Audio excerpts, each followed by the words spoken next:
Hello friends, நம்ம subscriber ஒருத்தர் கமெண்ட்ல ஒரு முக்கியமான டவுட் ஒன்று கேட்டிருக்காரு. என்ன கேட்டிருக்காருன்னா, நான் PS4 பார்த்தீங்கன்னா அப்ராடில் வாங்குறேன். அந்த PS4 அப்ராடில் வாங்கினதுக்கப்புறம் நான் PS ஸ்டோரில் போய் பார்த்து கேம் டவுன்லோட் பண்ணும்போது எனக்கு அது அப்ராட் அமௌண்ட்டில் காமிக்குமா, இல்லை இந்தியன் ருப்பீஸில் காமிக்குமான்னு கேட்டிருக்காரு.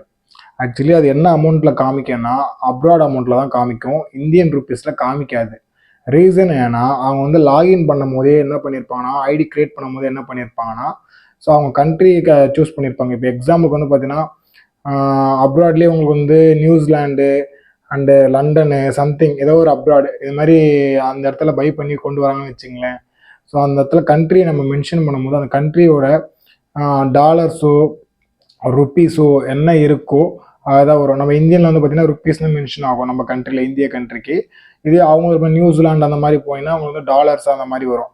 ஸோ அது மாதிரி வந்ததுக்கப்புறம் நீங்கள் அந்த ஐடியில் போயிட்டு நீங்கள் செட்டிங்ஸில் சேஞ்ச் பண்ணி டாலர்ஸ் இந்தியன் ருப்பீஸ்க்கு சேஞ்ச் பண்ண முடியுமானா மேக்ஸிமம் முடியவே முடியாது. இதுவே நீங்கள் என்ன பண்ணணும்னா, அந்த மாதிரி நம்ம இந்தியன் ருப்பீஸ்க்கு சேஞ்ச் பண்ணிவிட்டு கேம்ஸை டவுன்லோட் பண்ணும்போது நம்ம இந்தியன் ருப்பீஸில் பார்க்கணுன்னா என்ன பண்ணணும்னா, செட்டிங்ஸ் எதுவும் மாற்றத்துக்கு வழி இல்லை. புதுசாக நீங்கள் ஒரு அக்கௌண்ட் தான் க்ரியேட் பண்ணுற மாதிரி இருக்கும். அது எப்படின்னு பார்த்தீங்கன்னா, இப்போ நான் எக்ஸாம்பிள் எப்படின்னு காமிக்கிறேன் இந்த வீடியோவில். செட்டிங்ஸை படி இது என்னோட இந்தியன் ருப்பீஸில் இருக்க அக்கௌண்ட், சரியா? ஸோ கிளிக் பண்ணதுக்கப்புறம் சாரி தப்பாக வந்துட்டேன். ஆஃப் இருக்குல்ல, பவர் ஆஃபில் போயிட்டு ஸ்விட்ச் யூசர்னு இருக்கும், அதை கிளிக் பண்ணதுக்கப்புறம் ஸோ இருக்குது பார்த்தீங்களா, இதான் என்னோட அக்கௌண்ட் லாகின்ல இருக்குது. ஸோ நியூ யூசர்னு இருக்குல்ல, அதை கிளிக் பண்ணிங்கன்னா தெரியுதுங்களா, நியூ யூசரில் போயிட்டு create the user and play and கெஸ்ட்னு வருது. ஸோ கிரியேட் ஏ யூசர் அப்படின்னு கொடுத்துருங்க. ஃபர்ஸ்ட் ஒன் கொடுத்துட்டு அப்செட் கொடுத்துருங்க. அப்செட் கொடுத்ததுக்கப்புறம் திரும்ப நெக்ஸ்ட்டு கேட்கும். ஆக்சுவலி சாஃப்ட்வேர் என்ன அப்டேட் கேட்டால் அப்டேட் கொடுத்துட்டு இது பண்ணுங்கள். எனக்கு ஃபஸ்ட் டைம் நான் பண்ணும்போது சாஃப்ட்வேர் அப்டேட் கேட்டுச்சு. ஸோ நான் அப்டேட் பண்ணதுக்கப்புறம் தான் இந்த மெனுஸ் எனக்கு ஓப்பன் பண்ண முடிஞ்சது. ஸோ கீழே நியூ கிரியேட் அக்கௌண்ட் கொடுங்க. அது ஆக்சுவலி ஓல்டு அக்கௌண்ட் என்ன வச்சிருக்கீங்களான்னு கேட்குது. வச்சுருந்தா ஸ்கேன் பண்ணி இது பண்ணிக்கலாம். சைனிங் மேனுவலாக பண்ணணும்னா பண்ணிக்கலாம், இல்லைனா ஸ்கேன் வழியாக பண்ணிக்க முடியும். அப்படி இல்லை புதுசாக ஒரு அக்கௌண்ட் கிரியேட் பண்ண போகிறீங்க அப்படின்னா கிளிக் பண்ணிட்டு கிரியேட் கொடுத்துருங்க. கிரியேட் நியூ அக்கௌண்ட் கொடுத்தீங்கன்னா உள்ளே போயிடும். ஓகேவா? ஸோ காமிது பார்த்தீங்களா, கண்ட்ரி ஆர் ரீஜன். ஸோ அப்ராடில் பார்த்தீங்கன்னா இப்போ நியூசிலாண்டில் இருக்கும்போது என்ன பண்ணியிருப்பாங்கன்னா, இப்போ கிளிக் பண்ணிங்கன்னா எக்ஸாம்பிள் நானே இப்போ இந்தியாவில் இல்லை, நான் வெளிநாட்டில் இருக்கேன், எனக்கு வெளிநாட்டோட டாலர்ஸ் பற்றி தான் தெரியும், இந்தியாவோட டாலர்ஸ் பற்றி தெரியாமல் கிளிக் பண்ணதுக்கப்புறம் கீழே இருக்கு பாருங்கள், Indonesia, Israel, Italy, Japan, Korea. So நீங்கள் என்ன செலக்ட் பண்ணுறீங்களா கண்ட்ரி, அதுக்கு ஏற்ற மாதிரி உங்களுக்கு ஸோ ருப்பீஸா டாலர்ஸாவோ உங்களுக்கு வந்துடும். லாங்குவேஜ் கீழே லாங்குவேஜ் இருக்குது பார்த்தீங்களா, லாங்குவேஜை நீங்கள் மாற்றினாலும் மாற்றிக்கலாம், உங்களுக்கு டேட்டா பர்த் சேஞ்ச் பண்ணாலும் பண்ணிக்கலாம். ஸோ இப்போ எனக்கு தேவை, இப்போதைக்கு எனக்கு இன்னொரு யூசர் ஐடி தேவைப்படலை, அதனால் எதுவும் பண்ணல. பட் இது வரைக்கும் வந்துட்டாலே நீங்கள் என்னென்னு பார்த்துருவீங்க.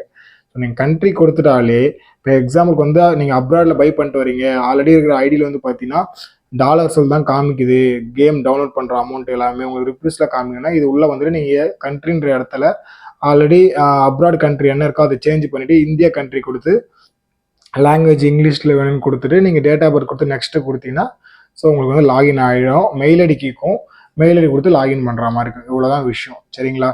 ஸோ செட்டிங்ஸில் நீங்கள் அப்ராடில் இருக்கிற டாலர்ஸை இந்தியா ருப்பீஸில் இருக்கிற அமௌண்ட்டை டாலர்ஸ்க்கும் செட்டிங்ஸில் சேஞ்ச் ஓவர் பண்ண முடியாது. புதுசாக நீங்கள் ஒரு ஐடியை க்ரியேட் பண்ணிட்டு தான் யூஸ் பண்ணுற மாதிரி இருக்கும் மேஜராக. செட்டிங்ஸில் எனக்கு தெரிஞ்சில்லை, நானும் எல்லா இடத்துலையும் செக் பண்ணிட்டேன். அப்படி இருந்துச்சுன்னா ஃப்யூச்சரில் அதுவாகவும் ஒரு வீடியோவும் போடுறேன்.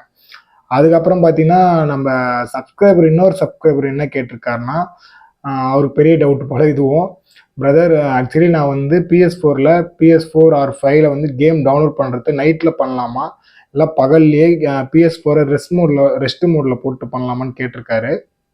ஆக்சுவலி ரெண்டுமே எனக்கு தெரிஞ்சு நல்லது தான், பட் கம்பேரபிலிட்டி டவுன்லோட் போடும்போது நீங்கள் பக்கத்தில் இருக்கிறது நல்லது. அதேமாதிரி நைட்டில் டவுன்லோட் பண்ண வேண்டாம். என்ன ரீசன்னா, இப்போ அடிக்கடிக்கு சம்மர் டேஸில் கரண்ட் ஆஃப் ஆகுது, ஃப்ளக்சுவேஷன் ஆகுது, சிங்கிள் ஃபேஸில் ரன் ஆகும்போது உங்கள் PS4 பார்த்தீங்கன்னா இதில் இஷ்யூ ஆகிறதுக்கு நிறைய வாய்ப்பு இருக்குது, அடிக்கடி கரண்ட் போயிட்டு வரதுனால.